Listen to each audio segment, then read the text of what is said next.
എന്ന് പറയുന്ന മഹാനായ ഗുരുകുലത്തിൽ പോയി നാടകത്തെപ്പറ്റി പഠിച്ചു. അവിടുന്ന് നെസൽപുരത്തിൻ്റെ കാട്ടുകുതിരയിലൂടെ ഞാൻ നിങ്ങൾ അറിയപ്പെടുന്ന നാടക നടനായിട്ട് മാറി.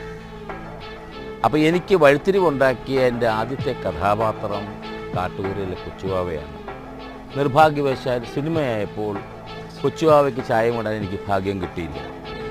അപ്പോൾ അതിൻ്റെ ഒരു ഫീലിങ്ങിൽ ഞാനിങ്ങനെ നടക്കുമ്പോൾ ഞാൻ നാന എന്ന് പറയുന്ന പത്രത്തിലെ വീക്ക്ലിയിൽ ഞാൻ എൻ്റെ ദുഃഖം എഴുതി. ഇത് വായിക്കാനിടയായ തമ്പി കണ്ണന്താനും ഡെന്നീസ് ജോസഫും എന്നെ ഇന്ദ്രയാലോ എന്ന സിനിമയിലേക്ക് മോഹൻലാൽ നായകൻ കാർലോസായിട്ട് ക്ഷണിച്ചു. നേരം 10-12 ഇനിയിപ്പോ അറിയിച്ചവന്റെ ആൾക്കാരൊക്കെ വരുമ്പോ നേരം വൈകും. മിക്കവാറും നാളത്തേക്ക് ഉണ്ടാവും. എന്ത്? അവന്റെ ശവോടൊക്കെ ഒറിയത്ത് വെച്ചേരെ.